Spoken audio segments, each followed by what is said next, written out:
Hello everyone, welcome back to my channel. This is Queen of Fertility 33 and I'm here with some articles. I got a lot of articles for you all, okay?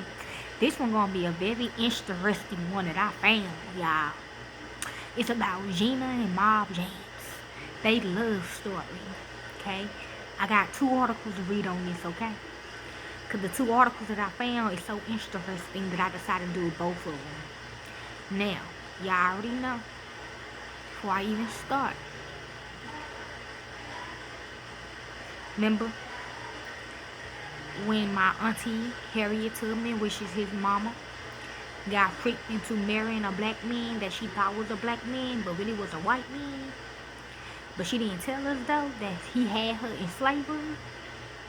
Okay, well, while she doing all the work for them or whatever, like making their clothes, cooking their food, blah blah blah,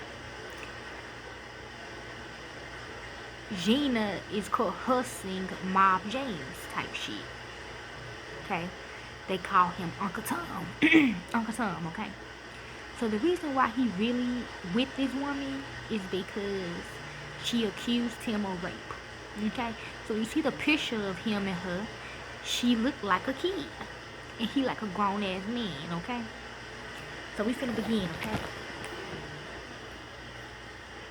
the article is titled "First Meeting of Uncle Tom and Eva." Gina is Eva. Okay, this how it looks. Okay, so let's begin. Uncle Tom's Cabin by American author, which is me, Harriet Beecher Stowe, was published in 1852, quickly becoming the nation's best-selling book. It features a spirited, religious-minded, enslaved black man named Tom, who is sold downriver by his financially strapped owner. That's his daddy now, okay? So when you got kids, you own them, right? Okay. In Kentucky to a plantation in Louisiana. There, his Christian beliefs spread hope to his fellow slaves and enabled him to endure the harsh beatings of his cruel master. Okay? Also his mama, okay? So, he was watching his mama get beat by the man, okay? He is ultimately ripped. For these codes, he is ultimately ripped to death after refusing to reveal the location of two runaway slaves. Okay, Harriet, okay, why she getting beat? Cause I guess she freeing the slaves and stuff. Okay, so it is true, she did free some of the slaves. Published after the passage of the Fugitive Slave Act in 1850. The novel targeted Northern audience arguing against the injustice of slavery and spurring the abolition movement into action. Somebody want me to look up what abolition means. I actually did research on this like a couple months ago, but I just forgot to tell y'all. I'm also an abolitionist, okay? It's a person who favors the abolition of a practice or institution, especially capital punishment or formerly slavery, okay? A person who wants to stop or abolish slavery, an advocate of abolition. I am that, okay? I got a degree in that. Okay, that's for somebody that wanted me to look that up. Although the best-selling novel of the 19th century, many Americans were exposed to Uncle Tom's Cabin through play adaptations known as Tom shows. The much popularity of both the novel and plays transformed Uncle Tom into a cultural phenomenon in America and Europe. Okay, something regarding slavery. And manufacturers quickly capitalized on the production of tomatoes, everyday commodities that reference scenes and characters from the novel. These included card games, jigsaw puzzles, chamber jars, and vases, snuff boxes, ceramic figurines, and decorated prints. Although some of the tomatoes employed racial stereotypes and the imagery of blackface minstrelsy, most chose to depict the enslaved characters of Beecher's novel in a sympathetic light, often carrying an anti-slavery message. The most popular depiction of Uncle Tom were those in which he was accompanied by the young white girl, Eve St. Clair. Representation of their companionship conveyed a message of racial bonding and celebrated the character's shared Christian faith. While riding aboard a Mississippi riverboat on his journey to be sold downriver, Tom would apply his time sitting among cotton bales and reading from his Bible. After he introduced himself to the saintly Eva, the young girl decided to ask her father to buy Tom, okay? Which is George Washington or something, but I think that's her great-great-great-grandpa. This print illustrated a scene from chapter 14 of the novel, depicts the pair's first meeting. Tom has one hand placed on his Bible, while his other enchanged. I'm getting his penis, okay, for that, okay? Because the Bible didn't come out until 95, but they was writing things in there though. Like they were doing stuff to put it in there, okay? While his other, enchanged by a manacle, motions towards Eve. With his confident pose and flowing robes, Tom looks more like a classic philosopher than a slave learning to read. Actually, he knew how to read, okay? He reading to her, okay? Eve, reclining on a bale of cotton, appeared almost doll-like. After Tom rescued Eva from her fall overboard into the waters of the Mississippi, her father agrees to buy him. Okay? Look, it all gonna make sense. Got a lot of articles, okay?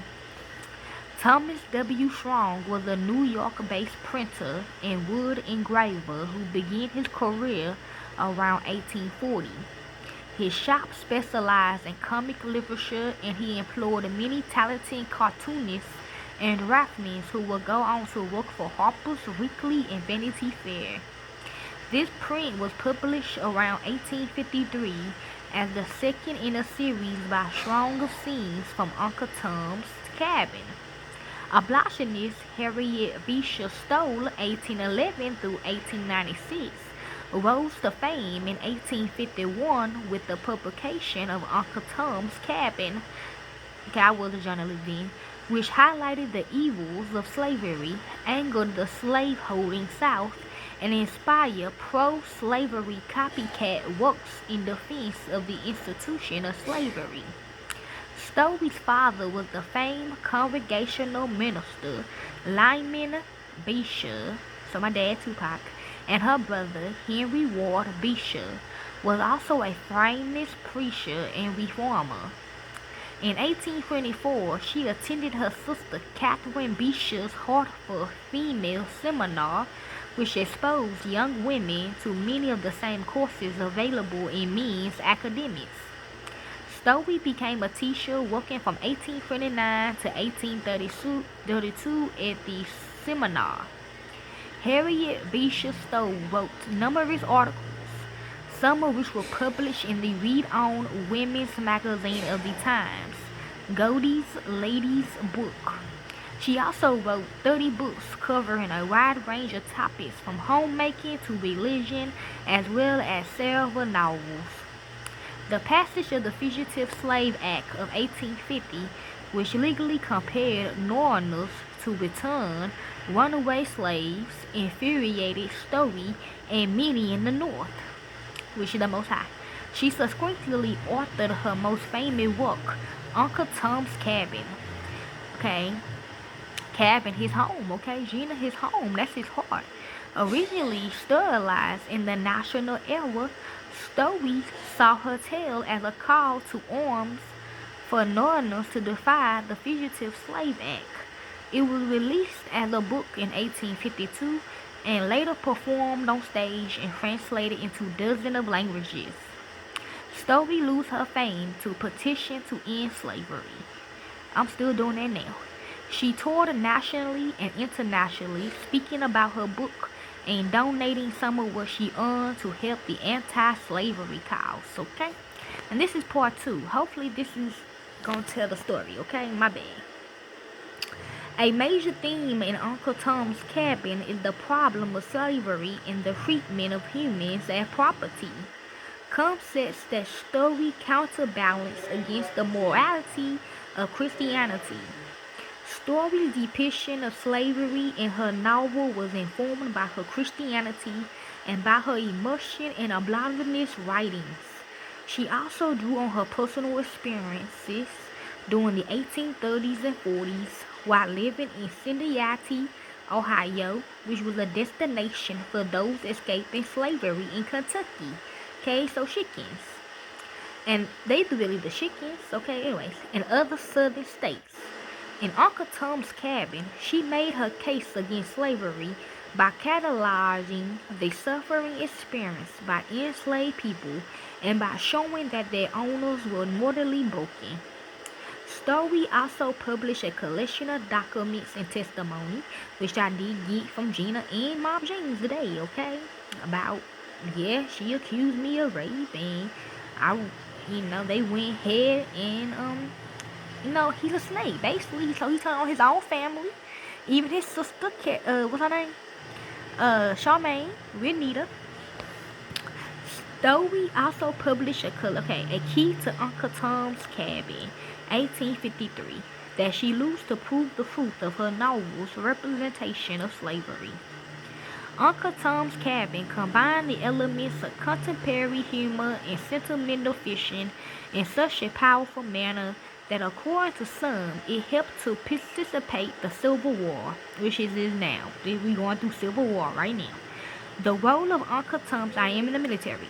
The role of Uncle Tom's Cabin as a cause of the American Civil War is rooted in a statement typically rendered as "So you, the little woman who wrote the book that made this great war," that is supposedly attributed to U.S. President. I just found out, y'all, that I'm Abraham Lincoln, according to scholar Daniel R. Vallow.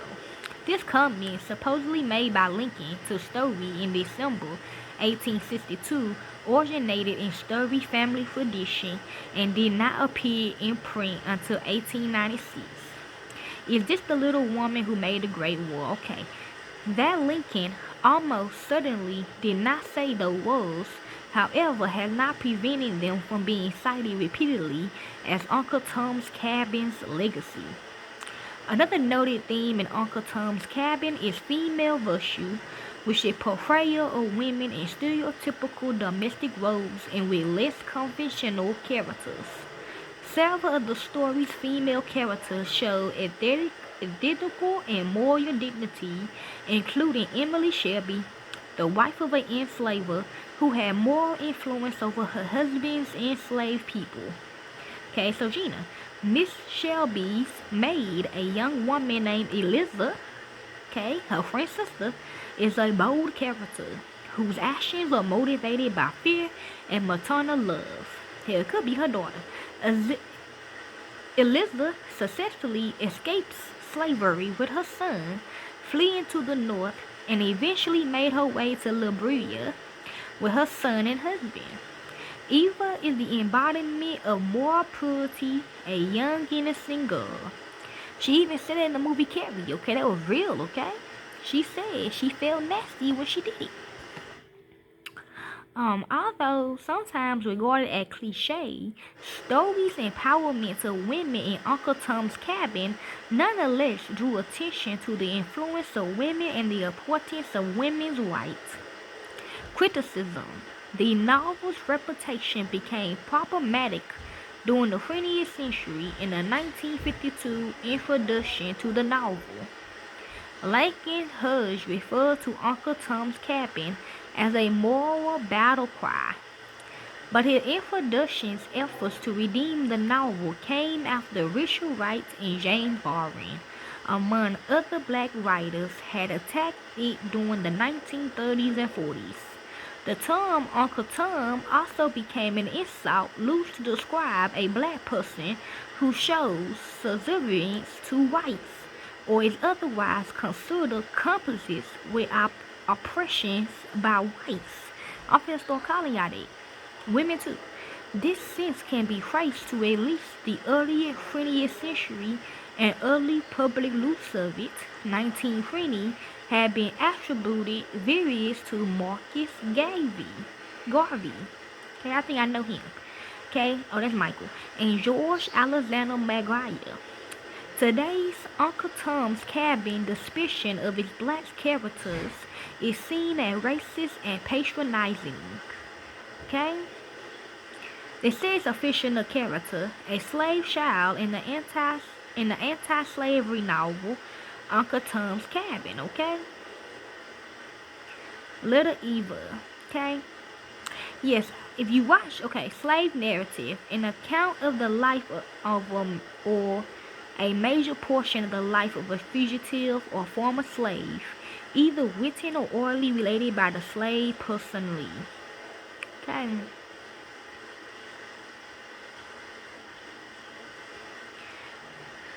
So yeah, if you watch that art thing I did today, you can see the clips of how, you know.